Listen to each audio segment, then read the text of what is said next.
میں اس کے لیے بھی تہ دل سے شکر گزار ہوں، لیڈر آف دی اپوزیشن کا، تمام اپوزیشن پارٹیز کا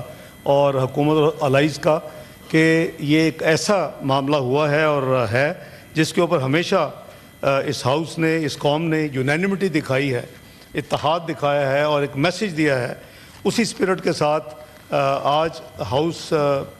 میں آنے سے پہلے بلکہ کل سے ہماری انگیجمنٹ تھی، لیکن فائنل ایک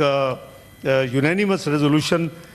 جو ہے وہ تیار کیا گیا ہے۔ ہم تمام پورے ہاؤس کی طرف سے میں پیش کروں گا، لیکن میں تھوڑی سی تفصیل عرض کر دوں کہ یہ 22 اپریل کو پہلگام میں ایک واقعہ ہوا۔ وزیر اعظم آفیشیل وزٹ پہ اب پہنچے ہی تھے انقرہ، میں بھی ان کے ساتھ تھا، تو ہم نے پھر آبویسلی ایکٹیو کانٹیکٹ رکھا وزارت خارجہ سے، اور ساری دنیا آبویسلی فوکس ادھر تھا، اور ہم نے بھی اکارڈنگلی صبح اگلے مارننگ کو رات 3 بجے ہم نے فائنل کی، اور صبح فارن آفس کی طرف سے ہم نے پھر ایک اسٹیٹمنٹ جاری کی، اور ہاؤس کی انفارمیشن کے لیے میں پڑھ دیتا ہوں اور میں ریکارڈ پہ بھی رکھ دیتا ہوں۔ We are concerned at the loss of tourist lives in an attack in Anantnag district of Indian illegally occupied Jammu and Kashmir. We extend our condolences to the near ones of the deceased and wish the injured a speedy recovery. یہ وہ document تھی جو اب public میں ہے اور موفا کے web site پہ بھی ہے۔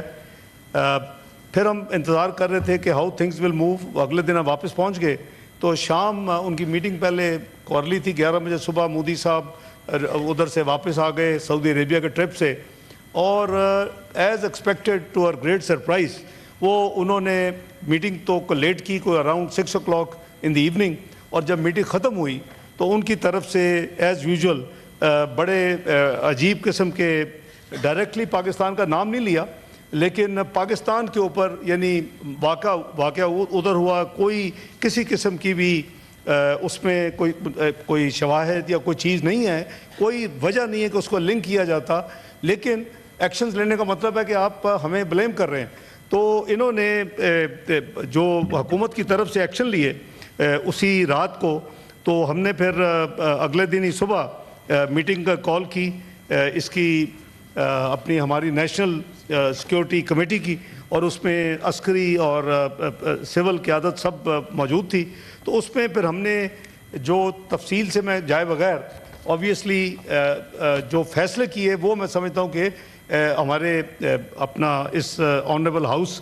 کے نوٹس میں ہونے چاہیے۔ جو پہلا انہوں نے ہمارے اوپر وہ انڈس واٹر ٹریٹی کے حوالے سے اس کو ان ابینس رکھا،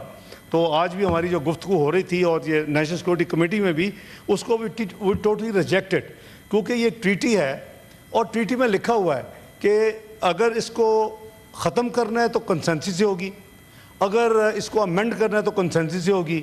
اگر کوئی آپس میں کوئی ڈسپیوٹ ہے تو اس کی آربیٹریشن ہے۔ ورلڈ بینک اس میں انوالو ہے شروع سے، تو یہ کوئی 2-3 سال سے انڈیا کی طرف سے اس انڈس واٹر ٹریٹی کے حوالے سے یعنی خط و خطابت ہو رہی ہے۔ وہ ایک سیپریٹ چیپٹر ہے، اگلی بھی شاید مئی کی 8 تاریخ ہے کوئی جو رسپانس جانی ہے۔ تو یہ انہوں نے اس موقع کو پہلا جو وار کیا ہمارے اوپر، تو وہ اس انڈس واٹر ٹریٹی کو ڈکلیئر کیا، اس کو ان ابینس کر رہے ہیں۔ یہ پاکستان کی 24 کروڑ عوام کی لائف لائن ہے پانی،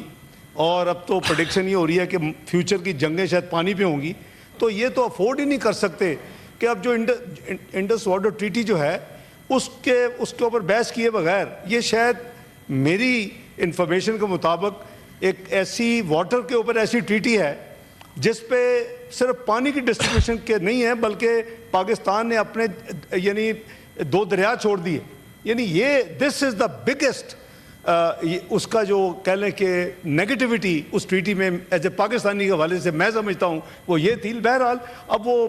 دہائیوں پہلے ہوئی ہے، ایک دونوں کنٹریز اس کو آنر کر رہے ہیں، اور آپ کو یاد ہوگا کہ جب یہ نیلم جیل بنا اس کی مین بیک گراؤنڈ یہی تھی کہ انڈیا نے اپر ریپیرین ہونے کے حوالے سے جو واٹر ریزروائر جو کہ دونوں کو میوچل کانسرٹ سے بنا جائے انہوں نے شروع کر دیا، اور پھر پاکستان میں بھی ہم نے نیلم جیلم کو شروع کرنا پڑا اس وقت۔ یہ شاید واحد پروجیکٹ ہے جو